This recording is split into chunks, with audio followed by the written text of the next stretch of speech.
Fala pessoal, Papo de Salão no ar e hoje esse salão está florido. Estamos rodeados de mulheres bonitas, vocês não podem ver, somente a nossa querida candidata Andrea Vergani, do PSDB, e vai nos contar hoje sobre sua carreira política, por que entrou na carreira política, por que decidiu levantar essa bandeira. Mas antes, compartilhe essa entrevista fantástica, inscrevam-se no canal, curtam e ativem o sininho. Andrea, é um prazer lhe ter aqui. Muito obrigado pela sua presença. Eu queria começar entendendo por que essa vontade política de entrar hoje, esse ano, para o próximo ano, como candidata a vereadora. Obrigada, Carlos, pela oportunidade de estar aqui. Parabéns por oportunizar, os candidatos e a população terem acesso, conhecerem os candidatos, conhecer um pouquinho mais da nossa trajetória. Então, obrigada. É uma honra.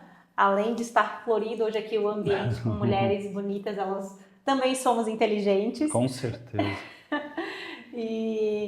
Então, na verdade, o meu gosto pela política ele é bem antigo.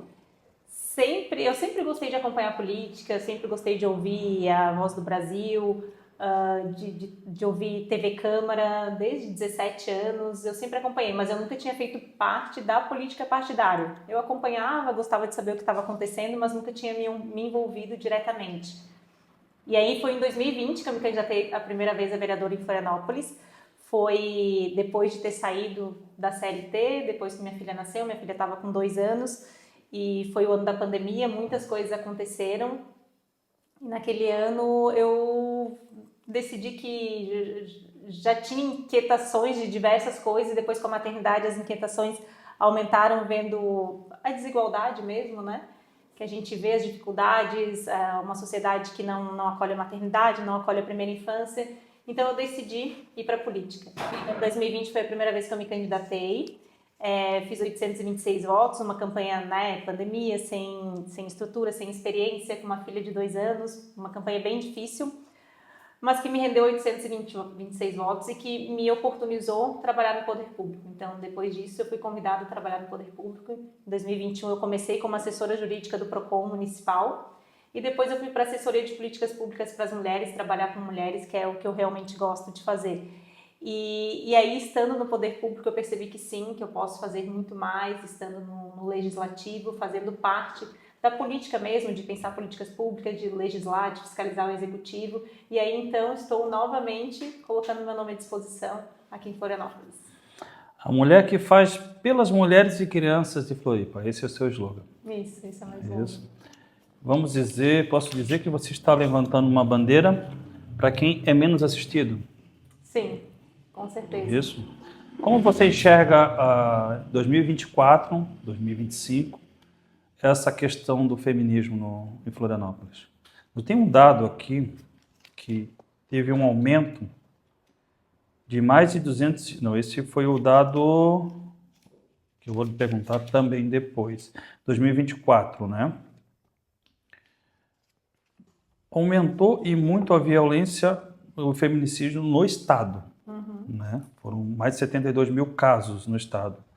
Como você vê isso para Florianópolis, a capital? São dados que todos os registros de violência contra as mulheres, eles têm crescido. Sim. Seja violência sexual, a gente teve ontem, um estupro aqui em Florianópolis de uma menina de 19 anos. Somente nessa semana 2 casos de feminicídio no nosso estado. Ano passado a gente não tinha tido nenhum tipo de, não tinha tido nenhum feminicídio em Florianópolis, mas ainda assim no nosso estado o número tinha crescido. Eu vejo que sim, Florianópolis avançou nas políticas públicas para as mulheres, mas ainda falta muito a avançar. E quando a gente fala de violência contra as mulheres, e eu gosto sempre de falar, a gente falou aqui, tu falasse dos feminicídios, eu trouxe a questão da violência sexual. Eu gosto sempre de dizer que a violência sexual, o feminicídio, eles são o último estágio da violência contra a mulher, mas ela começa muito antes. Então ela começa quando a gente não tem acesso aos espaços de tomada de decisão, quando a gente não tem espaço à mesa, quando a gente não tem voz e quando a gente não tem vez numa sociedade. E infelizmente é isso que acontece em Florianópolis e Santa Catarina, no nosso país. Em termos de subrepresentatividade feminina na política, a gente perde para o Afeganistão, para a Arábia Saudita, Em 2020, a primeira vez que eu me candidatei a vereadora em Florianópolis, a gente tinha apenas uma vereadora mulher e 22 homens, isso não representa 5%. Então, assim, os nossos índices de mulheres em espaços de poder, eles são baixíssimos e a gente precisa chamar atenção para isso. A nossa Assembleia Legislativa de Santa Catarina já elegeu 900 homens e não conseguiu eleger 20 mulheres. Mas tu acha que esse dado se deve ao quê? À escolha popular, que claro que é a escolha do voto, ou algum impedimento dentro do próprio legislativo? É uma série de fatores. Então, por exemplo, começando aqui trazendo a maioria dos candidatos, quem são? Pessoas que estão em cargos de visibilidade dentro do poder público, dentro do executivo, secretários municipais, intendentes. E nesses cargos, quem que a gente vê? Vemos homens. Então, por exemplo, na gestão do Topázio, em 350 anos do município de Florianópolis, nunca tinha havido uma secretária municipal de educação mulher, sendo que a educação a gente sabe que é formada por mulheres. Nunca tinha havido uma secretária municipal da saúde em Florianópolis em 350 anos. A primeira vez foi ano passado com o Topázio, sendo que sabemos que a maioria dos trabalhadores da saúde são mulheres.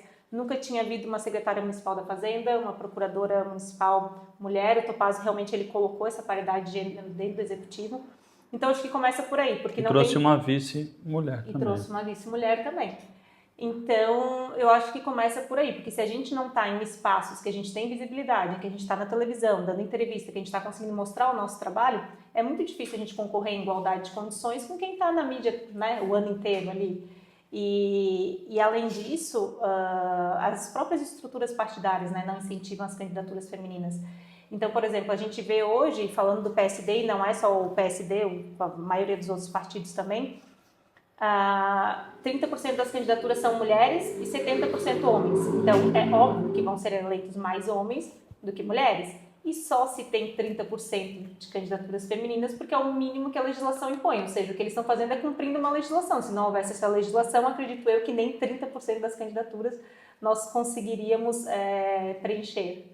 Você acredita que seria isso? Mas nós temos grandes mulheres... Todas as mulheres são grandes, né? Mas nós temos grandes mulheres hoje também na política, na estadual, né?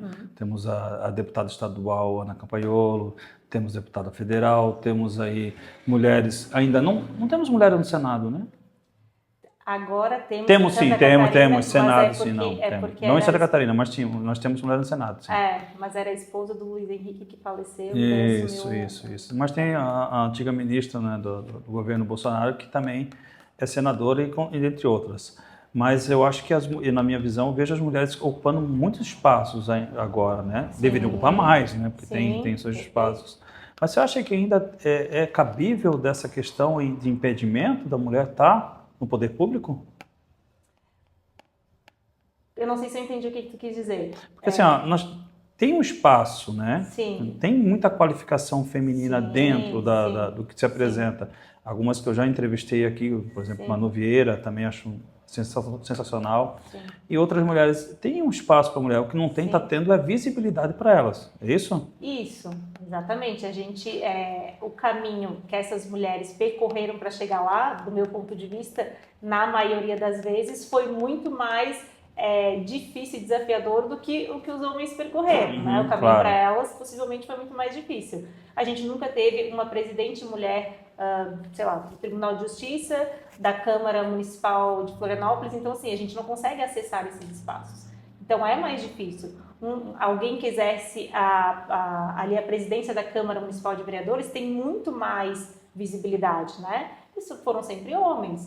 Então, realmente, para nós mulheres é mais difícil e mais desafiador chegar nesses lugares, né? A gente tem mais degraus, a gente consegue chegar, muitas conseguem chegar, conseguem, né? Mérito delas, são mulheres sensacionais que fizeram a sua trajetória, mas que com certeza foi muito mais desafiador para elas. Elas não partiram do meu ponto de vista, né? Do mesmo local de partida do que os homens, né? Eles estão sempre mais à frente. Isso eu concordo com você. Existe, então, realmente um certo machismo nesse meio ainda, né? Que faz esse impedimento feminino. Uma pena, né? Com certeza. Perdem muito, né? Então, só corrigindo aqui um dado, não é 72 mil e sim 7,4 mil casos, que é do Conselho Nacional de Justiça, né, que foi em Santa Catarina. Andréia, tem algumas particularidades que eu peguei, né, numa pesquisa que eu fiz de você. que você define a pauta creches em período integral, com horário alternativos, com prioridades para mães solos e pessoas de cor. Porque essa pauta em si, mães solo e pessoas de cor, né? Por que especificamente? Porque elas estão em situação, em regra de maior vulnerabilidade, né? Então, assim, uma mãe solo, se o filho dela tá só meio período na creche, ela não consegue trabalhar, porque o tempo que ela leva o filho dela, ela não consegue ter um trabalho de 4 horas para depois voltar e pegar o filho. E ela é mãe solo, ela sustenta uma casa, né? Então, assim, como que ela vai trabalhar? E da mesma forma, as mães pretas, a gente sabe que elas estão, em sua maioria, nas periferias, que elas têm salários mais baixos, que elas têm escolaridade mais baixa, então estão também né, num índice maior de vulnerabilidade. Então, eu acredito que todas as políticas públicas, elas têm que olhar essas desigualdades e elas têm que, sim, dar prioridade para quem está numa situação de vulnerabilidade maior. E aí, não é nem só o fato de creches em período integral, o horário das creches também precisaria ser revisto.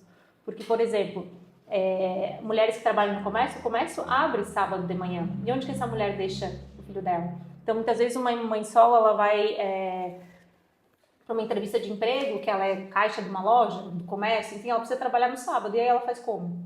Né? Ela não consegue. Se ela for enfermeira, né, tiver um turno de 12 por 36 horas, enfermeira, médica, guarda municipal, policial, militar, como que ela faz? Porque a creche não abre 7 horas. Então, olha o quanto isso limita a vida de uma mãe, que às vezes tem uma profissão e não consegue exercer por conta dessa questão de carga horária. Então, do meu ponto de vista, não fecha, é uma conta que não fecha. Por exemplo, trazendo aqui, por que temos poucas mulheres na política? Agora, mais uma situação, as sessões da nossa Câmara de Vereadores começam às 4 da tarde. 3 vezes na semana às 4 da tarde. Eu tenho uma filha. Então, são 3 vezes na semana, porque a sessão não termina às 5 da tarde. Ela começa às 4, ela vai até às 7, até às 8. Então, no mínimo 3 vezes da semana eu vou ter que pedir para alguém, né, eu sou separada, pegar minha filha na escola. Então, eu vou ter que pedir ou para minha mãe que mora nos ingleses, ou para o meu pai que mora no continente. Então, assim, por que uma sessão da Câmara de Vereadores começa às 4 da tarde? Por que não começa e não termina dentro do horário comercial, que é onde funciona, o horário que funcionam as creches? Por que não se pensa nisso? Então, por que quantas mulheres não querem concorrer a um mandato eletivo? Porque olha tudo que elas vão ter que pensar, olha tudo que elas vão ter que gerenciar e organizar. Porque, de fato, não é pensado para uma rotina de uma mãe solo, de uma mulher que muitas vezes cuida, né, também dos seus pais, que acumula outros trabalhos de cuidado na nossa sociedade que, em regra, acabam, né, ficando para as mulheres. Essa questão é uma questão não participativa do pai, né? Nesse caso, se você tem uma mãe solo que não tem uma participação do pai. Isso. Se tem uma participação do pai, acaba ajudando um pouco, né? Mas eu queria voltar um pouquinho nessa questão da creche integral, como você tocou no assunto do final de semana. Como modificar esse quadro, modificar essa questão de currículo escolar, colocando também mais um disponível no final de semana, porque a gente não estaria somente no sábado, também no domingo ou em feriados. Como você disse, tem mães que trabalham em guarda municipal, ou trabalham em shopping, ou trabalham em supermercado, e necessitam sempre essa irregularidade de horários, né? Como fazer isso acontecer dentro do município, sendo que isso vem do Ministério da Educação? Esses horários podem ser revistos. É claro que aí a gente precisa, inclusive, de uma conversa, por exemplo, com o sindicato de professores, né? Envolve uma série de questões, mas quando uma sociedade ela prioriza a educação, isso é plenamente possível de ser feito. Quando a gente para e a gente para pensar, por exemplo, que hoje as pessoas não querem mais ter filhos, e por que as pessoas não querem mais ter filhos? Será que é porque é chato ter filho ou será porque na nossa sociedade hoje em dia está impossível você ter filho, você manter uma carreira, você cuidar de tudo?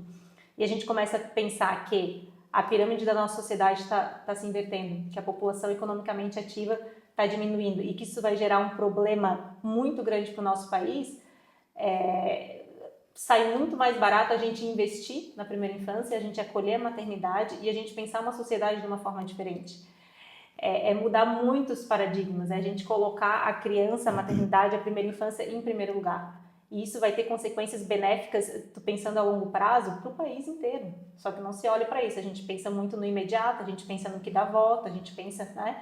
E não para pensar nas pessoas, do meu ponto de vista, o que de fato importa, a gente priorizar a primeira infância, a gente priorizar as crianças, priorizar a maternidade. Eu acho importantíssimo, porque não só ajuda no desenvolvimento da criança, que começa ali no princípio, mas também ajuda nessa parte social dos pais. Existem outras formas, né? Em alguns países, empresas elas acabam acolhendo essa situação com os pais, né? Trazem uma área reservada para as crianças. Será que não seria bom também trabalhar essa questão do poder público com o privado para que possa acolher essa situação, para que ajude as mães, né? Não só as mães solos, mas as mães, os pais, em todos, né? Da periferia ou não, para que possam ter esse desenvolvimento, né? Porque acaba tendo impedimento, né? Perfeito. Não, perfeito, Carlos. Eu acho que tudo que a gente fala, né, por exemplo, seja o enfrentamento à violência contra as mulheres, seja essa questão de valorizar a maternidade, de priorizar a maternidade, a primeira infância, tudo deveria ser uma união do poder público, iniciativa privada e sociedade como um todo. Nós, enquanto cidadãos também, né? A gente, às vezes, joga muito para o poder público, mas também não olha para a nossa responsabilidade enquanto sociedade e também não cobra da iniciativa privada. Então, com certeza, muitas empresas têm né, locais, tinham locais, hoje em dia praticamente não se vê. Nesse sentido, assim como muitas empresas privadas também tem a opção de prolongar a licença paternidade, né, Natura, várias empresas assim têm essa possibilidade. E de prorrogar, por exemplo, a licença maternidade também, ou uma condição especial de trabalho para mulheres que estão lactantes, como um home office. Muitas empresas têm né, essa iniciativa. Mas é muito importante que o poder público também incentive. Então, de que forma que o poder público pode incentivar que as empresas façam isso, né? Porque depois, lá na frente, o poder público vai economizar, seja em saúde, essa criança vai ficar menos doente, essa mãe vai pegar menos atestado médico, né? Vai Quem sabe economizar lá na frente. programa, né, entre o poder público com o privado, a iniciativa privada, para que haja isso, né, um benefício para as empresas, para que haja, como o Jovem Aprendiz e outros benefícios que existem, para que a empresa possa abrir esse espaço para as mães, né? E para as crianças, principalmente, acolher, quem sabe uma empresa tem ali um cantinho para a criança brincar enquanto a mãe está trabalhando, ter um espaço. A parte tecnológica, ela já faz muito isso, né? Eles trabalham muito essa parte psicológica do colaborador. Tem um espaço para que eles possam esparecer um pouco, descansar e voltarem a trabalhar. E ter os seus cuidados com os seus filhos também. É uma boa pauta para você pegar. Perfeito, né? ótimo. Uma boa pauta. E na questão mães solo e mães negras, eu concordo com você também, porque são as mães que mais precisam, mas não são só as que precisam, né? Talvez um geral em todas, para que ajude todas as mães, não só as mães solos, também seria uma grande questão, porque nós temos muita dificuldade hoje em Florianópolis, por exemplo, como eu venho conversando com outros, em relação às vagas nas creches, né? E isso também dificulta demais, não só a mãe solo, né? Mas todos os pais e as mães. Essa questão é uma questão que tem que ser vista, revista, analisada e buscar iniciativas para isso. Vocês que são fiscalizadores, né? Dentre essas ações, deveriam buscar mais do poder público, né? Juntamente com a população. Sim, de que forma que o dinheiro que é obrigatório ser investido na educação, por lei, está sendo investido na educação, né? Porque não adianta dizer, tantos milhões nós estamos investindo na educação, mas como que está sendo investido esse dinheiro dentro da educação, né? Eu tenho certeza que né, a educação recebe dinheiro, é um mínimo ali que é bem considerável, e de que forma que isso está sendo investido lá dentro? Em construções de novas creches também, né? De novas escolas. E aí... Busca de insumos. Mas precisa ter profissionais também, recursos humanos. E busca de profissionais. Precisa ter recursos humanos, só ter a estrutura também não... Não resolve, exatamente. A qualificação, né? Construção da política municipal de atenção integral à saúde da criança. Vamos lá, me explica aí. É colocar a criança em primeiro lugar. Já existe esse plano nacional, então tem muitas cidades que já adotaram o plano municipal. e é desde a gestação, desde o pré-natal, investir, acompanhar essa mulher, acompanhar o crescimento dessa criança.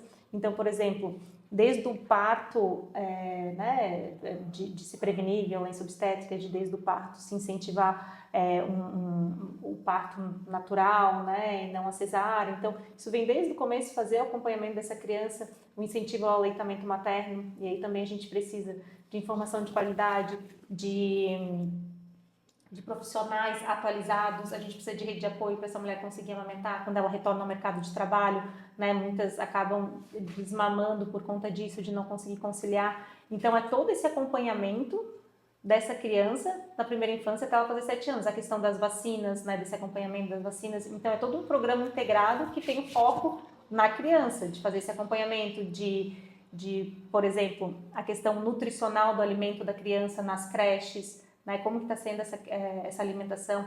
Então, é um conjunto de políticas integradas que faz desde o momento que a mulher descobre a gestação e faz esse acompanhamento até os 7 anos. E acompanhamento dessa mãe também, né, priorizando a saúde mental dessa mãe.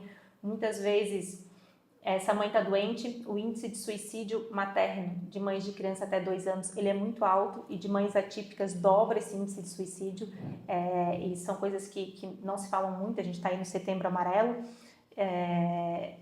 A questão o segundo índice de morte materna é o suicídio materno de mães de criança até 2 anos, então a gente precisa falar disso, o que está acontecendo, essas mães estão sobrecarregadas, né? Então é toda essa atenção nesses primeiros 7 anos que depois vai ser recuperado, esse investimento, ele é recuperado depois em saúde, né, em educação, porque essa criança ela tem uma aprendizagem melhor, ela fica menos doente, ela vai usar menos o SUS, ela não vai ter, inclusive, índices de depressão, de suicídio, de tantas outras doenças que essa criança não vai ter, e isso é comprovado, né? Cada R$1 que tu investe ali na primeira infância é 3 que tu vai economizar lá no futuro. Então, acho que é falar sobre prevenção, né? A gente investe nas crianças, nas pessoas, nas mães, na maternidade, a gente dá esse investimento inicial e a gente previne muita coisa, a gente economiza muita coisa lá no futuro. 3 pontos que eu quero colocar nessa questão que você levantou agora. Primeiro, sobre a questão da diminuição dos partos normais devido a orientações, né? Segundo, a amamentação. Muitas mães estão deixando de dar, mães novas, né? Muito novas, estão se tendo muitas mães novas hoje, em questão da amamentação, né? E partindo para o artificial, né? E a criação de novos leitos de partos, né? Maternidades em Florianópolis. Precisamos de mais maternidades, sem dúvida, né? Isso é urgente. A gente precisa de profissionais qualificados, atualizados. A gente também precisa entender que muitas vezes esse profissional está sobrecarregado, ele passou por um plantão, ele está acordado há não sei quantas horas e faltou de repente um outro plantonista. Então a gente precisa olhar também para a saúde desses profissionais que muitas vezes estão exaustos, estão sobrecarregados e não são valorizados. Mas precisamos sim de uma maternidade. Precisamos compartilhar informação de qualidade. Florianópolis tem uma lei para prevenção de violência obstétrica, no qual todas as gestantes elas precisam ser informadas dos seus direitos, porque muitas vezes a mulher gestante ela não sabe o que ela tem direito, né? Muitas coisas que são proibidas por lei, elas não sabem que não pode. Por exemplo, que o médico não pode subir em cima da barriga dela para fazer pressão, que não pode usar o fórceps, que não pode fazer episiotomia, né? Dentre tantas outras coisas que ainda se fazem que a mulher não sabe que não é. E tem uma legislação municipal que fala que as mulheres precisam ser informadas disso e que toda maternidade tem que ter de maneira visível a legislação. E será que isso é cumprido? Então, muitas vezes, a gente já tem leis, só que muitas vezes as leis não são cumpridas, e muitas vezes é fácil, é questão de informação, né? Porque não ter uma roda de gestantes lá no posto de saúde, para essas gestantes compartilhando informação de qualidade, compartilhando quais são os direitos delas, o que elas podem esperar, o que elas, né? Incentivar a questão da amamentação. Muitas mulheres não amamentam por falta de informação de qualidade, por falta de rede de apoio, por falta, né? Precisam retornar ao mercado de trabalho. Nas empresas não existe um local adequado para essa mulher poder extrair o leite ou poder armazenar o seu leite, né? Dentre tantas outras coisas. Então, isso causa desmame precoce. Claro que muitas mulheres podem optar por não amamentar, e tudo bem, desde que essa opção dela se dê de uma maneira bem informada, que ela saiba, né, o que é melhor, pior, entenda os benefícios disso e escolha não amamentar, ok? Agora, uma mulher não amamentar por falta de informação, por falta de rede de apoio, por falta de condições, né? Você acredita que numa época tão inovadora como hoje existe essa falta de informação? Com certeza. Com certeza, inclusive de profissionais, que às vezes falam que o teu leite está fraco, que a criança não precisa mais mamar, porque ela já come, né? E a Organização Mundial da Saúde, ela orienta que a amamentação exclusiva até 6 meses e complementar no mínimo até 2 anos. E se alguém estiver amamentando uma criança de 2 anos, é geral da sociedade. Meu Deus, mas ainda sai leite? Meu Deus, mas só tem água? Meu Deus, mas não tem mais nada, não tem nutriente, essa criança está mamando ainda. Está usando como bico? E a Organização Mundial da Saúde diz que no mínimo até 2 anos de forma complementar, a criança já comendo. E as pessoas não sabem disso. A nossa sociedade ainda acha que uma criança de 2 anos mamando é algo feio. Eu não sei o que tem de feio nisso, né? Feio. Tem muitas outras coisas que são ruins. Agora, uma criança mamar, eu não consigo entender o que isso incomoda dentro de uma sociedade, né? Por que incomoda? Porque essa mãe precisa retornar ao mercado de trabalho, né? Porque muitas vezes se entende que se a mãe está se doando demais para a criança, talvez não vá se doar para o marido. Então, o que tem por trás dessas crenças que não querem que uma mãe amamente uma criança até 2 anos, né? Porque o que isso incomoda a sociedade? Eu sei porque eu amamentei minha filha até 3 anos e meio. Vira um certo preconceito, né? Exato. Né? Por falta de informação. Né? Porque em algum momento alguém disse que não era necessário. Existiu uma época que teve uma boa informação sobre o leite materno. Eu lembro disso, faz uns 15 anos atrás, mais ou menos, acho, 20 anos atrás. Teve uma boa campanha sobre o leite materno e cessou, não houve mais sobre isso. E hoje eu vejo um grande número crescente de mães que não amamentam.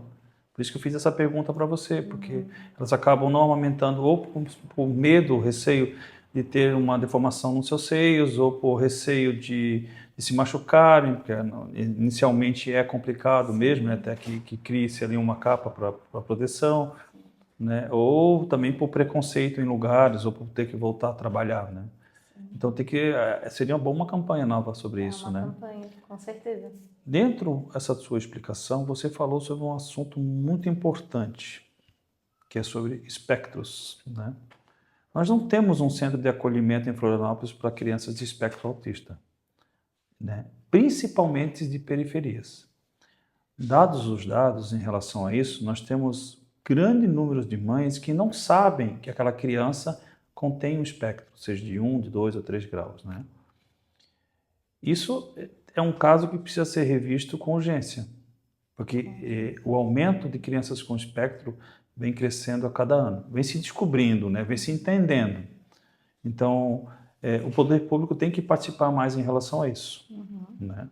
Então, fica aqui uma dica para a candidata. Fica, e começa já a dificuldade no diagnóstico, que é isso que tu trouxe, né? Então, as famílias não conseguem, às vezes demoram anos para conseguir um diagnóstico, né? E às vezes ficam anos na fila da APAE para conseguir uma avaliação com a APAE, né? Falando aqui de Florianópolis. Sim. E a questão do neuro, por exemplo, né? A fila, fonoaudiólogas, Florianópolis tem 4 fonoaudiólogas para Florianópolis inteira. Então, é a falta de muitos profissionais, né? A gente sabe que precisa de uma equipe multidisciplinar ali, então um neuro, fonoaudiólogo, né? A questão das terapias ocupacionais. Então, seria maravilhoso que tivessem diversos centros, como tu falou, não só um centro, mas quem sabe, né? Que fosse 4, um no oeste, um no sul, um no norte da ilha, um no centro, que tivesse mesmo, né? Um neuro, que tivesse fonoaudiólogo, que tivesse todas as terapias juntas no mesmo espaço e que inclusive tivesse algo para essa família, né? Para os pais também. Um apoio, né? Claro, psicológico, né? Não só para a criança, mas para os pais também, porque é uma demanda muito grande. E os pais também precisam estar bem para conseguir acolher aquela criança. E é um desafio muito grande, é um desafio conseguir vagas nas escolas. Eu ouço muito de mães que muitas escolas particulares acabam dando desculpas para não aceitar os seus filhos, né? A gente tem aí um feedback bom em relação às escolas municipais, na questão da inclusão.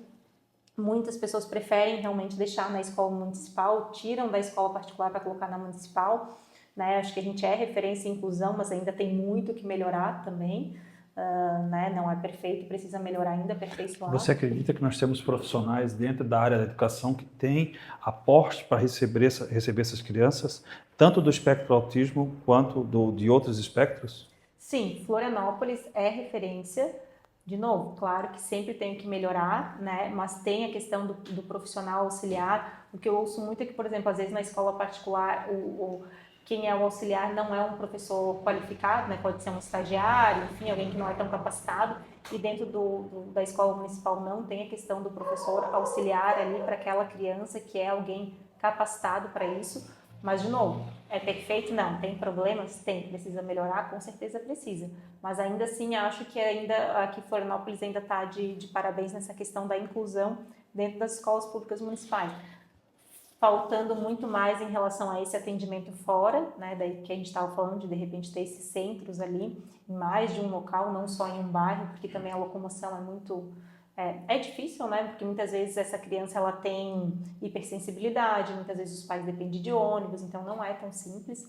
E aí vem outra questão que a gente ouve bastante também de reclamação, que, por exemplo, as crianças que têm o cartão, né, que o passe livre ali, o cartão, não é passe livre o nome, enfim, do benefício para não pagar o ônibus, só vale quando a mãe está junto ou o pai está junto com a criança, né? Então, por exemplo, se você vai levar na escola, beleza, você está junto, você não vai pagar a ida. Mas na volta, tu deixou teu filho lá. Na volta, tu está sozinha, aí tu tem que pagar a passagem do ônibus. E para essas famílias faz diferença. E, por exemplo, se eu tenho que buscar o medicamento dentro do posto de saúde, mas eu não quero levar o meu filho junto porque ele tem hipersensibilidade, tem o barulho, né? Ele pode desencadear uma crise. Se eu não levo ele junto, eu vou ter que pagar a passagem de ônibus. Aí se eu levo o meu filho junto, não, porque ele tem que estar junto, mas aí também pode desencadear uma crise. Então, essa questão do passe de ônibus também precisa ser revisto dentro da legislação municipal. É uma demanda que eu recebo bastante também. Então, vamos misturar um pouquinho aqui as questões. O município de Florianópolis, ele subsidia mais ou menos 10 milhões a 12 milhões por mês para os ônibus, para a empresa Fênix, aqui em Florianópolis, né? Para que haja mais essa questão, teria que subsidiar mais um pouco, certo? De onde tirar recursos para que isso aconteça? Eu acho que a primeira coisa que a gente tem que fazer é revisar vários incentivos fiscais que são dados. Vários, né? Isso no país inteiro deveria ser visto isso, porque essa questão da renúncia... No país vai ser um pouco mais complicado, nós temos um problema lá em vamos, cima. Vamos ficar em Florianópolis aqui, que aqui é o nosso terreno. Aqui a gente pode falar alguma coisa, lá já está mais complicado. Vai. Essa questão da renúncia fiscal dos entes públicos realmente é algo que precisa ser revisto, né? Então a gente vê que tem muita legislação, às vezes, que para incentivar um setor ou outro acaba fazendo algumas concessões, mas isso custa caro depois, tem que tirar de outro lugar. Então, eu acho que sim, que a gente precisa rever todos esses incentivos, essas renúncias fiscais que existem no município. Precisa, claro, rever esses contratos, né, essas concessões que tem, para ver de que forma que poderia ser mais eficiente a prestação do serviço, para economizar essa questão mesmo. Acho que sempre dá para rever esses contratos, diversos contratos, dá para readequar, né, para economizar, fazer uma readequação ali econômico-financeira, e para que seja mais eficaz e efetivo mesmo, né, a questão do gasto público, porque a gente vê realmente que tem uma questão de desperdício. Agora, economizar para as pessoas que realmente precisam, né, por exemplo, a gente sabe que as mães de filhos autistas ou com alguma outra deficiência, muitas vezes elas não conseguem trabalhar, né? Muitas vezes elas dependem só do benefício do filho quando o filho recebe o benefício. Eu não estou nem sendo minimamente contra isso, eu estou totalmente a favor dessa questão. Sim. Eu só estou querendo analisar por onde podemos puxar esses recursos, já que dentro de Florianópolis existem grandes situações que precisam ser revistas, né? Sim. Na área da saúde, na área da segurança, né? A questão dos professores públicos, municipais, né? Então, precisa de recursos para isso. Uhum. Dentro desses recursos, nós temos, como você falou, subsídios que são feitos, que poderiam ser analisados e refeitos. Uhum. Poderiam. Mas existem contratos que estão firmados aí há mais de 30 anos. Uhum. São quebras de contratos. Uhum. Tendo a quebra de contrato, você tem uma indenização para pagar para essa empresa. Uhum. E aí quem pagaria seria o poder público, que viria do pagador de impostos. Uhum.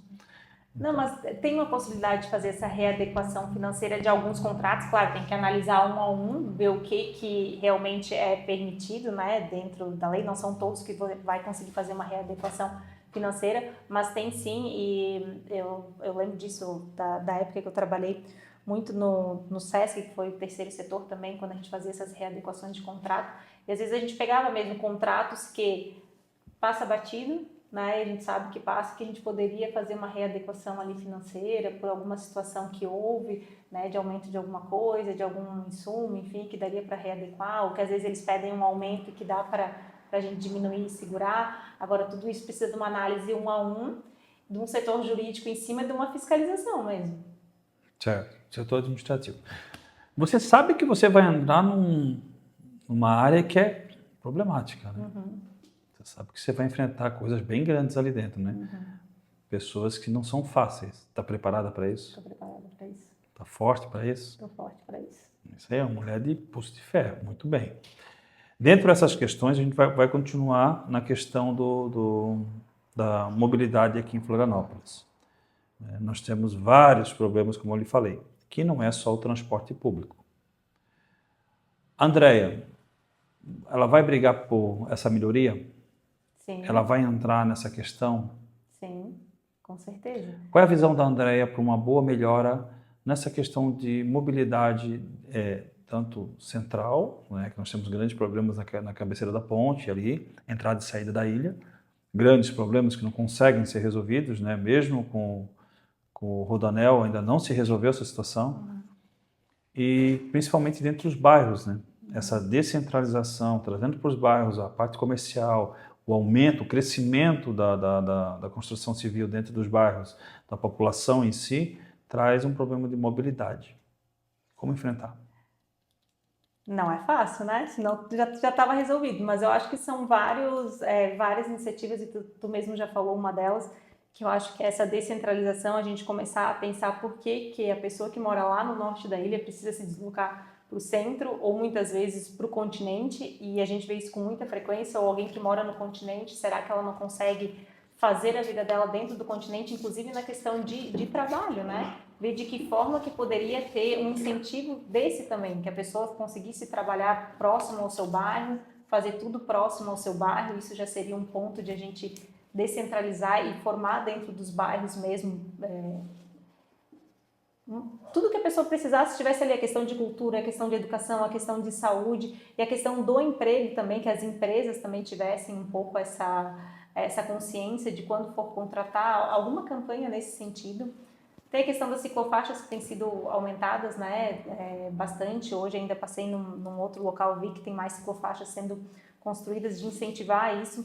E aí é importante também as empresas, de novo, privadas também incentivarem isso. Poxa, eu vou trabalhar, eu chego lá para trabalhar, será que tem um vestiário lá para eu chegar, tomar um banho, para eu ir trabalhar de bicicleta, para eu ir trabalhar correndo, né? Volta a parceria, iniciativa privada e pública, né? Claro, né? Pô, que gostoso, se eu chegar lá, eu posso ir correndo, eu posso ir caminhando, mas chegar lá eu tenho um vestiário, eu tenho um local para tomar banho, para me arrumar e começar a trabalhar. E claro, daí melhorar a questão dos ônibus, né, do transporte público, um transporte público de qualidade que incentive as pessoas a andar de transporte público. A gente sabe que em Florianópolis as pessoas gostam de andar de carro, né? Tem essa cultura que em muitas outras capitais já não se tem, né? As pessoas usam transporte público, usam, né, outros meios, até Uber, enfim, mas Uber também acaba sendo mais um carro, apesar de não estacionar, mas tem mais um carro também. Mas a gente incentivar o transporte público eficiente, de qualidade, incentivar as ciclofaixas, incentivar essa questão que tu falou das descentralizações para a pessoa ficar mais no seu bairro, não se locomover tanto de um lugar para o outro, são algumas soluções, né? Mas não é fácil. Não inclusive, André, a questão do bairro também não está sendo muito fácil essa ampliação de malhas aqui, porque você tem, por exemplo, vamos dar o exemplo aqui do Campeche. A gente vem comentando sobre isso há bastante tempo. O Campeche, ele é muito visto hoje dentro e fora do Brasil, né, como uma cidade de melhor qualidade de vida. Então, muita gente está vindo morar para cá. Isso já há um longo tempo as pessoas vêm visitar e já resolvem ficar. Isso traz para a cidade um descontrole de um crescimento. Foi-se aprovado agora o plano diretor para um aumento, né, na questão de altura de prédios, né, de áreas comerciais na parte de baixo, mas traz, consequentemente, muita gente para cá. Dentro dos bairros, nós temos os problemas de vielas, né? Poucas avenidas, poucas ruas largas, né? Precisa ser feito um planejamento e uma fiscalização, né, da parte dos vereadores para que isso aconteça. A população pede isso há bastante tempo. E antes do que aconteceu com o Rio Grande do Sul, Florianópolis estava recebendo aproximadamente 100 pessoas por dia, né? E depois, com a tragédia acontecendo no Rio Grande do Sul, esse número aumentou. Então, os desafios são muito grandes de uma cidade que recebe mais de 100 moradores novos por dia, né? De ter estrutura, de ter mobilidade, de ter construções regulares, e emprego, enfim, para todas essas pessoas que estão vindo morar em Florianópolis. Então, esse é um problema bem grande que precisa ser discutido, envolvendo várias políticas públicas juntos, vários atores da sociedade civil, né, as empresas privadas também, o poder público, e ver de que forma que Florianópolis vai conseguir absorver essas pessoas que estão vindo morar aqui. E cada vez a gente sabe que vem mais, atraídas pela segurança. Florianópolis, ainda comparado com outras capitais, é uma capital segura, qualidade de vida, né, as praias, tudo isso que Florianópolis oferece. Então, a gente vai ter que estar preparado para cada vez mais receber essas pessoas que estão vindo morar em Florianópolis. E achar os meios para que isso possam ser resolvidos. Mas dentro dessa situação existe uma outra, que essa é um pouco mais delicada, que é a questão do saneamento. Florianópolis e o Estado é regido por uma empresa, né, pública, né, tem um percentual muito pequeno, mas vamos chamar de pública, que é a Casan. Dentro dessa questão, a Casan é a empresa única que faz a questão do saneamento na grande parte do estado, e principalmente Florianópolis, no continente e na ilha. Sendo que o continente já existe um saneamento, mas indicações de que o saneamento de lá não tem uma boa qualidade. Dentro da ilha, nós temos um percentual muito pequeno na questão do saneamento. Culturalmente, é feito muitos sumidores, muitas fossas sépticas, e isso acaba prejudicando o meio ambiente, né? Principalmente o lençol freático. Como resolver essa situação em que a população não acredita na empresa? Como o poder público, como o agente fiscalizador, pode ajudar com que isso possa ser resolvido? Quando uma empresa perde a credibilidade perante a população, é difícil recuperar, né? É muito difícil. E tem algo que é pouco falado, Carlos, dessa questão, é a questão do desperdício de água potável que a Casan tem. Os índices acima da média nacional. Eu estudei bastante sobre isso, então o índice de desperdício de água potável que a Casan apresenta é muito alto. Né? E, de novo, acima da média nacional é outra questão que precisa ser fiscalizada, que é pouco falada. Então, sim, tem que fiscalizar o contrato, isso já vem sendo feito. Eu sei que algumas multas já foram aplicadas, né? Alguns prazos já foram dados, mas parece que a gente não vê o resultado ainda disso, né? Sim. É algo que vem de muitos anos, não é de agora, então não é da noite para o dia que a gente vai conseguir resolver. É pensar outras formas, é cobrar a Casan, é tentar recuperar essa credibilidade, ou realmente se vê que não tem solução, é pensar numa outra forma. Se chegar à conclusão que a Casan não está atendendo, não está cumprindo o contrato, não, né, já foi estipulado multa, já foi estipulado prazo, e que não está, rescindir o contrato, claro, isso não é tão simples, né, então não adianta chegar aqui e dizer, não, tem que rescindir o contrato com a Casan, porque não é assim que funciona. Sabemos que tem excelentes profissionais dentro da Casan, né? A gente precisa reconhecer esse corpo técnico que está lá dentro, sim, que faz um excelente trabalho, mas, por outro lado, está deixando a desejar e não é de hoje. Já vem um tempo que essa situação vem se arrastando, essa questão do saneamento básico vem prejudicando Florianópolis, inclusive em relação ao turismo, né? Os últimos anos, a gente viu as últimas temporadas, o que vem acontecendo, e fica uma imagem ruim, né, para os turistas, para as pessoas também que dependem do turismo, isso acaba prejudicando muito, e precisa sentar de novo, não tem solução fácil, e ver, ou se não dá, tem que trocar, tem que rescindir o contrato e pensar num plano B. Vamos lá, então, como cidadão. E tu acha que ainda é possível poder reverter essa situação desde que eles têm um prazo até 2033 para ser resolvido essa questão? Como você mesmo já falou, nós tivemos grandes problemas com vulnerabilidade. continuamos tendo, né? Vamos esperar esse ano para ver quantas praias vão estar impróprias para banho. Vamos esperar mais quanto tempo para a Lagoa da Conceição estar 100% preparada para receber um turista. E a beira-mar, né? também. A beira-mar é outro caso muito complicado, né? Muito complicado, né? Houve a promessa da limpeza da beira-mar. Ficou, né? Enfim, então vamos esperar que isso aconteça. Por que não resolvemos de uma vez essa questão e dar um checkmate nisso? Tu diz no sentido de receber No geral, o contrato de receber não, o contrato não é o Carlos está falando para falar. Não, por favor. Eu estou dizendo na questão de ter uma solução imediata. Porque, como eu falei para você, como eu coloquei aqui, nós temos grandes problemas com saneamento. Grandes problemas com o nosso aquífero. Né? Rios que são poluídos, são poluentes, que levam ao mar. Nós temos aqui situações da população que também precisa de uma campanha para ser melhor educada na questão da rede fluvial, na questão do saneamento próprio em casa, né? E também da maior fiscalização dentro das construções. Porque uma construção hoje dentro de Florianópolis, ela capta ali para 200 moradores um condomínio. Qual é o impacto disso a longo prazo? Qual é a fiscalização que é feita em cima disso a longo prazo? Porque nós temos para hoje, para daqui a 1 ano, 2 anos, mas a construção fica ali 30 anos. Isso é um sério problema para uma cidade que pensa hoje numa questão turística, que é um novo ponto que nós vamos entrar ali na frente, mas que pensa sobre uma questão turística. Nós não somos mais uma cidade que somos de funcionarismo público. Florianópolis é uma cidade vista no mundo inteiro como uma cidade turística. Então precisa ser feito e de imediato essa questão. Porque quem perde é a população. Sim, com quem certeza. perde é o turista. Com certeza. Né, os prédios regulares, assim, o que a gente vê é que de fato já tem essa cobrança, essa fiscalização, mas Florianópolis ainda tem muita obra irregular, né? Tem muita construção ainda irregular. E é isso que tem que ser fiscalizado. Eu acho que nessa gestão do Topázio realmente teve um avanço em relação a essa questão de saneamento, né? Então, diversas formas ali, ele possibilitou parcelar na conta, né, para a própria pessoa fazer a sua ligação já no canal ali da Casan. Então, porque muitas pessoas também alegavam não ter o dinheiro para pagar, então da prefeitura pagar e daí poderia parcelar em 24, 36 vezes. Então, teve bastante avanços nesse sentido de oportunizar outras formas para que o próprio cidadão, como tu falou, porque daí também a gente cobra do poder público, mas tem que cobrar do cidadão também, né? A consciência do cidadão, dele fazer a ligação dele. Então, acho que ele trouxe várias alternativas.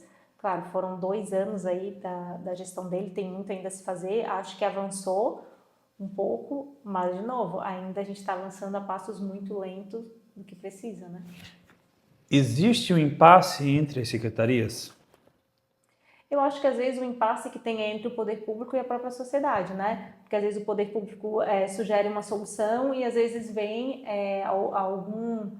algum bairro ou alguma associação, enfim, que aquela solução apresentada para eles não aceita. Então, às vezes, eu acho que tem o impasse entre o poder público e a própria população. Opa, sobre a associação. Não, num todo, a associação está ali para representar a população, mas nem sempre representa a vontade de todos, né? Sim. Mas entre as secretarias, ICMBio, a Fátima, Meio Ambiente, todos jogam no mesmo time, jogam juntos? Sim. A Casan joga junto com eles? O município joga junto com eles? Sim. Há essa resolução? Eu acredito que sim. Em relação à Casan, claro, aí a Casan precisa ser fiscalizada, né? Precisa ser cobrada. Né? Uma concessão. Mas entre os órgãos do poder público municipal precisa haver esse entendimento. O que eu vejo, o que Mas eu há esse acompanho, entendimento? do meu ponto de vista, sim. Do que eu vejo, o que há, às vezes, esse embate é com a população.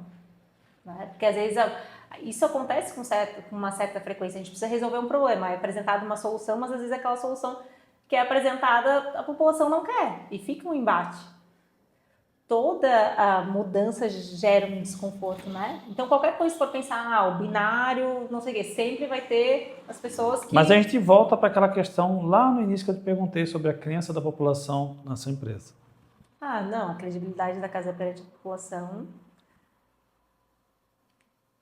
Aí é o grande problema. Então, temos que resolver essa crença da população com a empresa. Tem que resolver essa questão. Fazer uma propaganda melhor, né? Mas aí a empresa também tem que fazer o papel dela para conseguir resgatar essa credibilidade, né? Vamos trazer aqui um diretor da Casan para Casan. poder conversar sobre isso também. Realmente, é complicada essa situação, tanto para a administração pública quanto para a população. E rever essa situação de questões de associações que brigam representando a comunidade. Talvez um plebiscito seria mais viável do que uma representatividade, né? Porque aí você consegue escutar todas as pessoas, não só uma pessoa dentro da comunidade que dê a sua opinião, né? A opinião tem que ser composta, né? Não singular. Exato. Certo?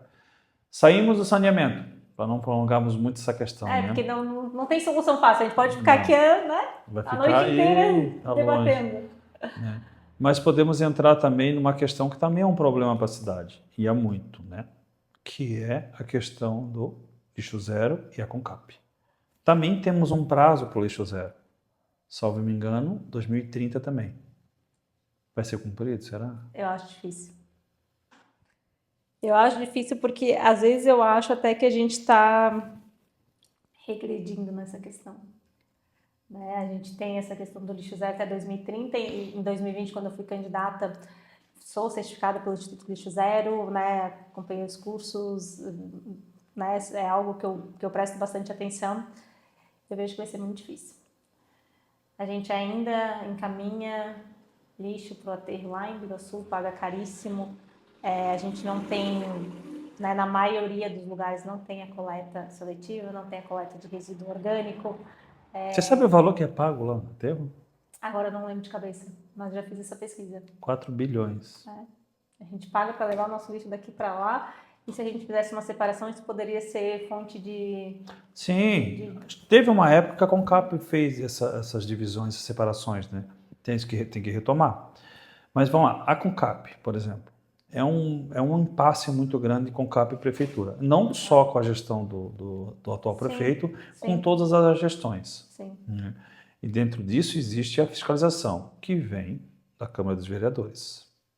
A Andrea vê isso como? Como ela pode achar, uma forma que ela pode encontrar para solucionar essa questão de impasse prefeitura e CONCAP? Eu acho que o impasse não é prefeitura e CONCAP, talvez seja a prefeitura e o sindicato. Não queria tocar nesse assunto. Não queria polemizar, né? Não. Mas, de novo, eu acho que a CONCAP tem um serviço de qualidade indeterminada, tem profissionais ali qualificados. Eu acho que o que acontece é que tem funcionários muito antigos que realmente ficaram caros para o município, que não faz sentido. Às vezes, né, um profissional receber 30 mil reais, porque, enfim, né, porque naquela época... E eu vejo que é isso que a prefeitura quer acabar, nesse sentido desse gasto público muito alto, de servidores que ficaram muito caros para a prefeitura. E aí vem tentando, né, eu já ouvi mais de uma vez o prefeito dizer que não faria novo concurso para a CONCAP, não sei se isso está sendo revisto ou não. Eu acho que o serviço tem que ser de qualidade, né? Independente se vai ser através do concurso público, se vai ser através da licitação, da terceirização, mas o serviço tem que ser de qualidade. Então, a forma que for para ser um gasto eficiente e o serviço prestado de qualidade, independente de que maneira que eu estou de acordo, porque senão fica esse impasse, às vezes, da briga do sindicato, é terceirização, não é... Eu acho que o que importa é que a gente tem que ver no final do dia o que vai ser melhor para o cidadão, o custo-benefício. Então, tem que ser algo que seja um serviço de qualidade, mas que o custo também seja condizente, que a gente não pague um valor exorbitante. Então, o que eu vejo é que a CONCAP começou a ficar muito cara para a cidade. E aí a gente tem que parar e tem que pensar, a gente tem tantas prioridades, como a gente estava falando agora, tantas prioridades, né, faltando às vezes em saúde, faltando recursos para a saúde, precisando investir em outros locais, e às vezes pagando muito caro pela CONCAP. Então, será que vale a pena? Tem que se analisar bastante essa questão, né? Principalmente a abertura de novas empresas dentro de Florianópolis na questão do lixo. Acho que o Topázio andou buscando isso quando houve as greves, né, de outras empresas. Né? Sim. Mas como você falou, precisa ter empresas que venham beneficiar a população, né? Isso, se for uma empresa, se o serviço for terceirizado e vem uma empresa de qualidade prestar esse serviço por um valor menor, por que não? Mas aí a gente tem que ver. Está sendo prestado um serviço de qualidade? Melhorou ou piorou o serviço? Mas aí vem a fiscalização. Existe a fiscalização em cima da CONCAP? Existe, mas sempre pode melhorar, né? Exatamente. Da mesma forma que pode melhorar e ter uma fiscalização mais aduente em cima da CONCAP, também pode ter uma fiscalização aduente em cima Claro, das empresas privadas, claro, correto? claro, mais ainda. Você é a favor ou contra essa iniciativa pública-privada? Eu sou a favor, mas não sou aquela pessoa que é contra a CONCAP, que acha que a CONCAP entende que, né, demoniza a CONCAP. Não, eu acho que a CONCAP tem trabalhadores muito bons, né, prestam um serviço de qualidade. O que eu acho que é isso, é que começou a ficar muito caro para a prefeitura e a gente precisa fazer esse balanço, porque o valor público, o valor dos nossos impostos, ele tem que ser eficiente quando a gente vai investir no gasto público, né, no serviço público. Então a gente tem que pesar na balança. Está ficando muito caro, está desproporcional, então vamos ver uma outra forma. Urgente. Gente. Diminuir aqueles gastos, nós estamos falando lá do começo, né?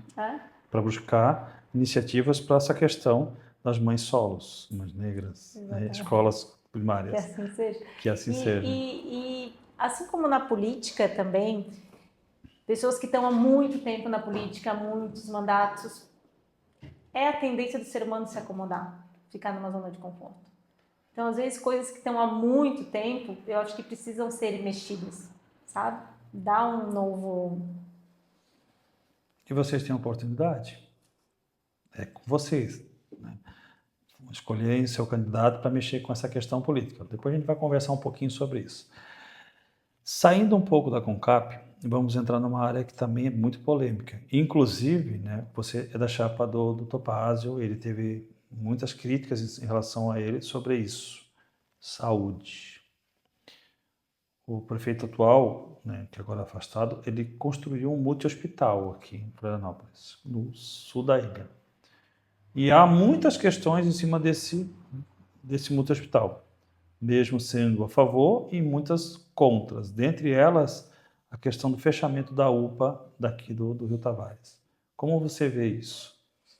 Teve bastante estudos, né, o que aconteceu ali, porque o prédio da UPA precisa de uma reforma, não era possível fazer a reforma, foi conversado mais de uma vez ali, não era possível fazer isso.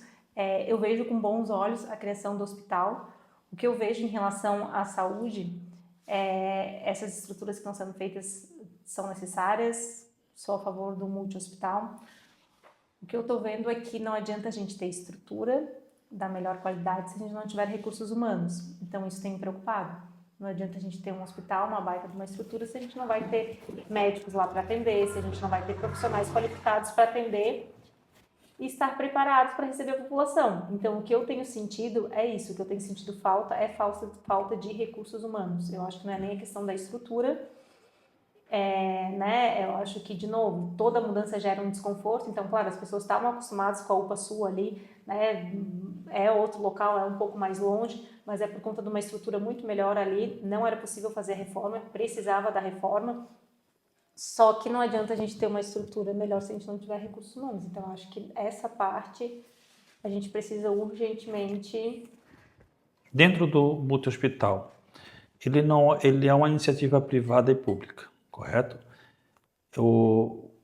A logística, a questão de insumos, a questão de profissionais lá dentro está sendo suprida. Eu acho que a questão de recursos humanos precisa ser melhorada. Certo. Mais uma vez, eu tenho entendimento que existe uma UPA só em Florianópolis, se eu não me engano, é no continente, que ela trabalha com a iniciativa privada junto. E, segundo informações, lá não faltam insumos e nem profissionais. Não é melhor mirar para aquela UPA lá e trazer isso para todas elas e tirar um pouco do município a responsabilidade total sobre elas? Não sei te dizer. A questão das OS, eu acho que é uma questão bem complexa, tem os dois lados. E, de novo, né, não é que eu sou contra ou a favor de terceirização. Eu acho que no final do dia tem que ver se está funcionando ou não, Exatamente. né? O que me importa é que o cidadão tenha o atendimento que ele precisa ter. Agora, se vai ser através da UES, se vai ser através, né, do concurso público que a prefeitura fez, desde que o cidadão seja atendido. Eu tenho ouvido muitas reclamações em relação às OS, né? É o que eu tenho ouvido da população. A população não está satisfeita nesse momento. Então, vamos parar e ver o que está faltando. O que eu vejo é muito isso. Está faltando médico, está faltando profissional, está faltando gente lá na ponta para atender. E aí, os profissionais, muitas vezes, que estão lá, estão sobrecarregados, estão insatisfeitos, né? E de que forma que a gente melhora isso? É através do concurso público? É chamar de novo para a prefeitura isso? Ou será que é fiscalizar melhor o contrato com a OS, é rescindir esse contrato com a OS e de repente ver outra OS? Mas né? dentro da OS, dentro das UPAs que não tem OS, acontecem semelhanças, né, nesse caso. Então, como você falou, você precisa de profissionais. Agora, como captar e capacitar e trazer mais profissionais? E aí volta para uma coisa que eu acho que deve ser sempre prioridade, olhar para as pessoas. Porque às vezes a gente olha muito para a estrutura, a gente precisa olhar para as pessoas e olhar para os profissionais, olhar para as pessoas não é só para o cidadão, é para os profissionais que estão por trás. E como é que a gente está... E aí entra um problema muito complexo. Como é que estão as faculdades? Não é só as faculdades. Como é que começa lá do comecinho, né? Então, assim...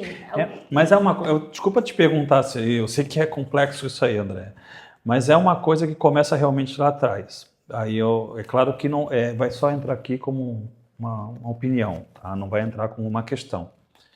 A questão na educação básica, fundamental dentro do Brasil, ela já está errada há muito tempo, né?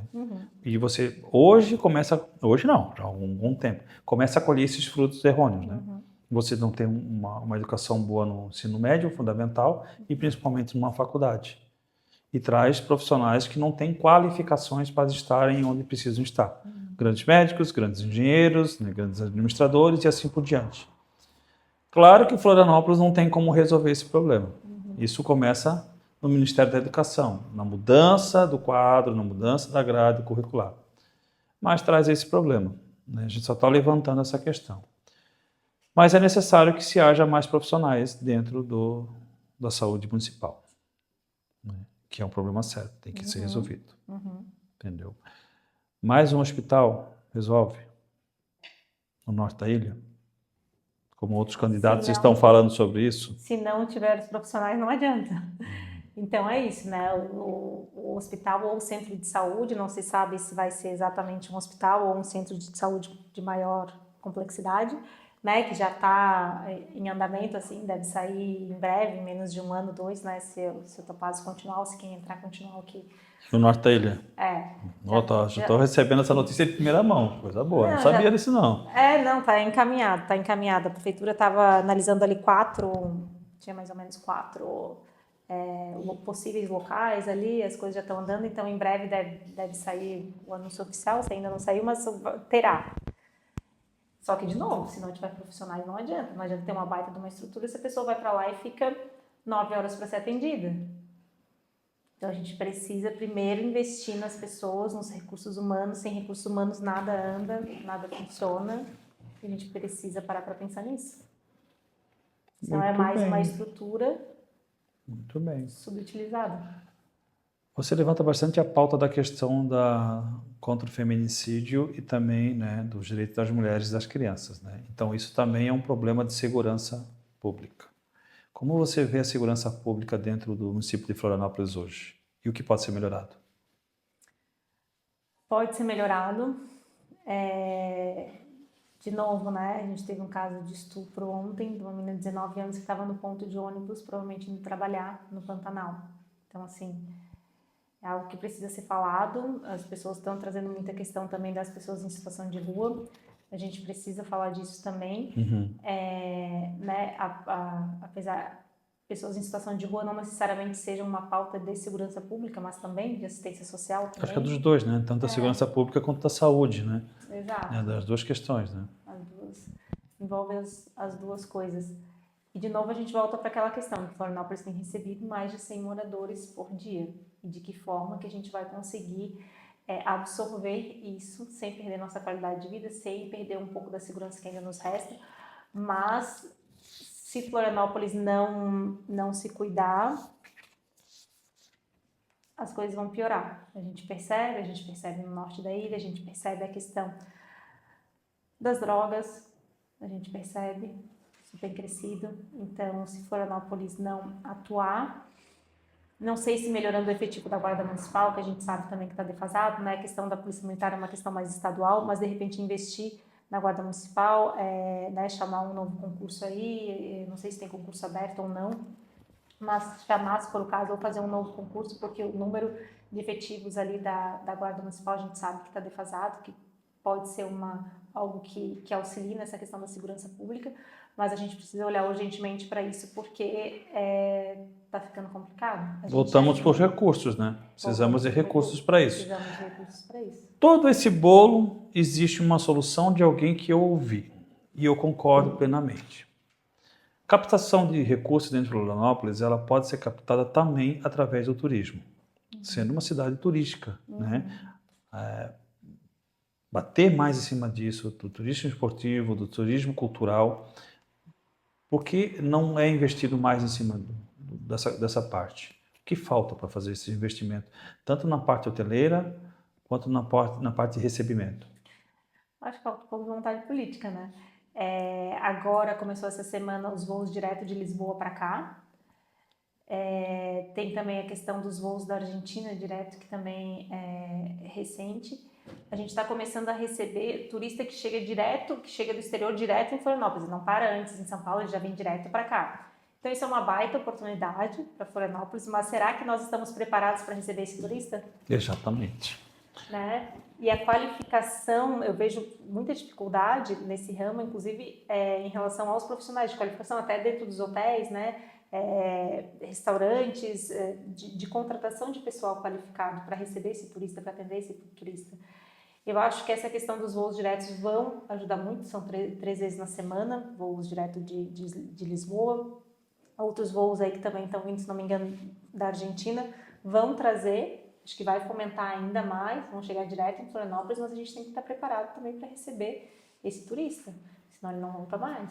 E aí, isso quer dizer, desde a questão do saneamento básico, que a gente falou da vulnerabilidade ali das nossas praias, principalmente no verão, a questão da mobilidade, a questão da segurança, então isso envolve tudo, e envolve também esse turista chegar aqui e ter pessoas, e se sentir acolhido no sentido de ter pessoas que capacitadas para recebê-lo, seja no restaurante, seja dentro do hotel, né, de se sentir que a gente é uma cidade receptiva, acolhedora, turística de verdade. E aí o ano inteiro, algo que eu acho que a gente tem feito muito bem é a questão dos eventos. Eu acho que isso tem movimentado o turismo o ano inteiro, né? A gente tem agosto, por exemplo, era um mês que era muito problemático, acho que para todo mundo, que é o mês dos desgostos, as pessoas falam. Aqui a gente já tem muitos eventos em agosto que tem trazido muita gente para cá. Acho que tem funcionado. Acho que dá para melhorar a questão do turismo cultural, como tu falou. A gente tem trazido também muitos eventos de esporte, que eu acho que também tem ajudado muito na questão do turismo. A gente dá para trazer muito mais, com certeza dá, mas eu acho que a gente tem evoluído. A gente tem que cuidar, porque eu ouvi esses dias que a gente está para perder o Ironman, não sei se procede ou não, e aí temos que correr atrás por conta da burocracia. Então, né, as pessoas também comentam, por exemplo, Balneário Camboriú, às vezes muitas pessoas falam que está muito mais à frente que Florianópolis. Em alguns certos pontos, sim, mas a gente também não é balneário, tem outras coisas que eu gosto de Florianópolis, a gente ainda tem algo um pouco mais provinciano, eu acho que é um charme também da cidade, que faz o turista vir para cá, não ser algo tão assim... E você acha que vai conseguir manter essa parte provinciana? Tá difícil, né? Tá bem complicado. Tá cada vez mais escasso, né? Essa parte, principalmente essa cultura local, né? Tá se perdendo. Quem hoje conhece Pô de Mamão? Poucas pessoas. Né? Quem conhece um pouco da cultura das bruxas? Poucas pessoas. Está se perdendo. Está se perdendo porque não está sendo feito um investimento necessário em cima disso, né? Que é uma cultura muito bonita. A pesca tradicional, isso tudo tem que ser incentivado a ficar. E arrecadar através disso, juntamente com o turismo, né, o ano inteiro, não só o turismo de verão, né, de veranico, mas para o ano inteiro. Isso traz benefícios para a cidade em todo, né, principalmente para o comerciante, né, que precisa disso. Né. E eu puxo um pouquinho a farinha para o meu lado. Eu acho que o turismo de esporte é muito e mais necessário, né?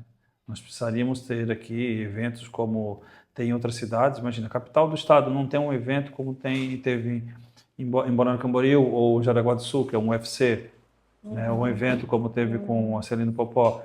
Eu acho que pô, isso traz muita visibilidade para Florianópolis, traz muita arrecadação, né? Vamos lá. Nós passamos e não falamos, mas eu queria falar sobre isso aqui. Nós falamos sobre a questão das mulheres, né? Mas não falamos sobre Junho Violeta, né? Que esse tem um aumento bem grande, né? Florianópolis registrou 2.200 casos de violências contra pessoas idosas. Violências físicas, abuso psicológico, negligência e abandono. É uma pauta dentro da campanha da Andrea. Com certeza. Outra violência que tem crescido muito contra os idosos é a violência patrimonial. Então, a gente vê muito, por exemplo, filhos, netos, genros, nora, que tomam a aposentadoria quase que inteira desse idoso, fazem dívidas no cartão de crédito do idoso. Isso eu peguei também um pouco quando eu trabalhava no Procon, de às vezes chegar algum idoso e dizer, eu não fiz nenhuma compra no meu cartão, né? Eu não usei o cartão tomado, a gente começava a investigar e foi alguém da própria família que fez essas dívidas sem que ele soubesse, ou muitas vezes ele sabe, mas também não consegue, né, se proteger. E aí agora trazendo um pouco para a questão da mulher, né, a gente tem, por exemplo, mulheres idosas que sofrem até hoje a questão do estupro marital, que é muito comum também. Tem outra questão que eu recebo muito, que é a questão do etarismo no mercado de trabalho. Então, pessoas acima de 50 anos já têm dificuldade para voltar para o mercado de trabalho, pessoas que não conseguem emprego, que não deixa de ser uma violência. Então, a gente precisa, sim, olhar para essa população idosa que está crescendo cada vez mais. A gente vê outros municípios com... Esses dias eu vi um que tinha cidades, como é que era? Algo voltado, era público... pequenos condomínios voltados para a pessoa idosa, que era muito, muito legal. Em São Paulo, eles têm um programa que é como se fosse um menor aprendiz. São jovens que ganham bolsa para auxiliar os idosos em pequenos afazeres, como, por exemplo, ir no supermercado, ajudar a fazer a lista, ir no mercado, levar no banco, né? Pequenas coisas. Ou seja, esse idoso, ele ainda tem... ele ainda está consciente, ele consegue viver sozinho, mas para algumas atividades ele precisa de auxílio. E daí, acho que em São Paulo, se não me engano, existe uma bolsa, né, municipal, paga para esses jovens que fazem esse atendimento às pessoas idosas. Então, acho que a gente pode melhorar muito nessa questão da atenção da pessoa idosa. Na questão do incentivo também de ILPIs, que são essas residências de longo prazo para a pessoa idosa, porque o município não dá conta e, de novo, a gente precisa daí, né, de parcerias privadas. Então, esse incentivo também para ILPIs, né, para quem quer ter esse... Porque não é barato, é um custo caro. Então, de repente, pensar no incentivo de IPTU, né, para quem vai construir uma ILPI ou outras formas de incentivo. Mas, sim, a gente tem política pública para a pessoa idosa, mas a gente precisa ainda melhorar muito mais. Que bom. Muito bom. Bem explicado. Empreendedorismo feminino, empoderamento feminino e empoderamento sem limites. Essas 3 frases que eu fui lá busquei na sua rede. Me explica elas. Eu sou uma entusiasta do empreendedorismo feminino, né, porque eu acredito que ele é porque muitas mulheres empreendem por necessidade, então eu sei que ele é uma saída para uma mãe que volta de licença maternidade e é demitida, né, para uma mãe solo que não consegue trabalhar, para uma mãe de um filho com deficiência que não consegue se adequar ao mercado de trabalho. Às vezes ele é um complemento de renda, né, para mulheres, para as mães. Às vezes ele é uma saída para uma mulher que está numa situação de violência, num relacionamento abusivo. Ela quer sair, mas ela nunca trabalhou e ela começa empreendendo, começa a fazer um bolo. Então eu acredito muito no empreendedorismo feminino salvando vidas. Eu acho que ele precisa ser incentivado, ele precisa ser valorizado. A gente fala que muitas vezes essa mulher que quer empreender, ela não tem apoio dentro de casa, né? Se ela tem um relacionamento, muitas vezes ela não tem apoio desse marido, desse parceiro para começar a empreender. Então, muitas vezes ela desiste no meio do caminho, porque demora, né? Não é Como tão diz simples. o manezinho, tanso. Então, que a gente pudesse ter esse apoio a mulheres empreendedoras, que a gente pudesse ter coworking público, que a gente, né, que elas possam ir lá, às vezes, uma vez por semana, trabalhar no seu negócio, ter um espaço, inclusive com um espaço kids para ela deixar o filho dela lá, poder começar o negócio dela. capacitação para mulheres empreendedoras. Tem um dado do Sebrae que revela que o crédito que é concedido às mulheres empreendedoras ele é menor do que o que é concedido aos homens. Os juros que é cobrado é maior, sendo que nós mulheres somos melhores pagadoras, ou seja, no empreendedorismo feminino a gente também sai... Mas por que essa discrepância? Por que existe essa desigualdade desnecessária? Por que a mulher tem menos? Isso é um absurdo, isso aí eu acho que... Nós estamos no século XXI, gente. Mas é cultural e muitas vezes isso é feito de forma... Da mesma forma que você falou aqui, né, agora deixar mais uma vez o meu ponto de vista, o homem que não apoia a sua parceira na questão do empreendedorismo, de empreender, só vai sair perdendo, porque vai querer disputar com a sua parceira isso. Eu acho que é desnecessário, né? Você tem uma pessoa capacitada do seu lado ali que pode empreender e trazer coisas, benefícios maior para a família, né, um todo, para ela e para a família, é um erro bem grande. Mas cada um, né, pensa de uma forma diferente, né? Eu acho muito errado. Mas muitos homens não querem que as mulheres tenham uma independência financeira, né? Falando aí de relacionamentos abusivos, de homens machistas, né? E isso é muito comum ainda na nossa sociedade. Então... Sabe que essa nova geração tem isso? Oi? Essa nova geração tem isso? Essa questão? Não sei. Diminuiu, não, né? eu acho que diminuiu, mas eu acho que ainda tem um resquício, assim, mas já é uma nova geração, com certeza. É uma nova geração, porque eu acredito que esse sistema abusivo ele vem de herança, né? De tradições antigas, de pessoas que se espelham naquela situação, né? que o pai, o avô fazia, né? Mas às vezes a gente reproduz sem perceber, né? Às vezes é inconsciente, então às vezes a gente não percebe que está tão impregnado, assim, por isso que a gente fala que é machismo estrutural, quando a gente fala é nesse sentido, que muitas vezes a gente nem percebe, são atitudes do dia a dia que a gente faz e que reproduzem, né, essa desigualdade de gênero. Agora uma pergunta para você. Existe machismo feminino? Claro, com certeza. Também tem que ser combatido, né? Também tem que ser combatido. Porque hoje nós temos uma maioria de mulheres e a minoria de homens, né? Então, tem esse empoderamento desnecessário da mulher? Tá, deixa eu ver. Eu entendi Eu me expressei que tu errado. perguntou... eu tinha entendido que tu perguntou se existem mulheres machistas. Isso. É isso? Essa é a pergunta? Isso, essa é a pergunta. Com certeza. E a gente, eu também preciso me policiar para, às vezes, não estar reproduzindo, né, um comportamento machista. Às vezes, inclusive, julgando outras mulheres também, né? Então, sim, a gente precisa se policiar, porque a gente cresceu dentro de uma estrutura. E, às vezes, eu vejo isso, por exemplo, com a minha filha, eu reproduzindo algumas coisas, desde contar uma história para ela antes de dormir. Daqui a pouco eu estou contando uma história, e aí a tia Manu estava lá colocando o Joshua dormir, enquanto o tio Tiago, sei lá, estava fazendo outra coisa. Eu falei, gente, eu estou reproduzindo os papéis de gênero, inclusive na história que eu estou contando, que é o tio Tiago que está dirigindo o carro, enquanto a outra está, tipo, fazendo a comida. Então, assim, a gente se pega reproduzindo esses papéis. Esses papéis de cuidado, que é sempre da mulher, que daí são os menos desvalorizados, e a gente cresce trazendo isso pra gente. E aí isso implica um monte de coisa, mas sim, a gente tem que se policiar, porque com certeza, em muitos momentos eu tenho falas machistas, né, sem perceber, e aí depois eu percebo, porque é isso, cara, né, a gente cresceu nessa estrutura. É verdade. Bom, nosso tempo estourou, foi bem longo até. Eu gostaria que você... Tá bom. Eu gostaria que você deixasse agora, na verdade eu estou deixando um espaço aberto para você fazer a sua declaração para o público do Papo de Salão e para o seu público, por favor, sobre a sua campanha e suas intenções como candidata. Ai, meu Deus, já até aqui, deu até um nervoso. Eu sou Andréa Vergani, vocês conheceram um pouquinho da minha trajetória, do que eu penso. Eu sou advogada, estive à frente da assessoria de políticas públicas para as mulheres da prefeitura durante 15 meses, trabalhei na iniciativa privada, comecei minha carreira na advocacia na iniciativa privada, depois fui para o terceiro setor, onde fiquei 7 anos, e agora, por último, tive 3 anos no poder público. Eu acredito que essa minha experiência da iniciativa privada, do terceiro setor, do poder público, nesses últimos 3 anos, me trazem a capacitação necessária. Tenho muita vontade de transformar Florianópolis num lugar melhor para todas as pessoas.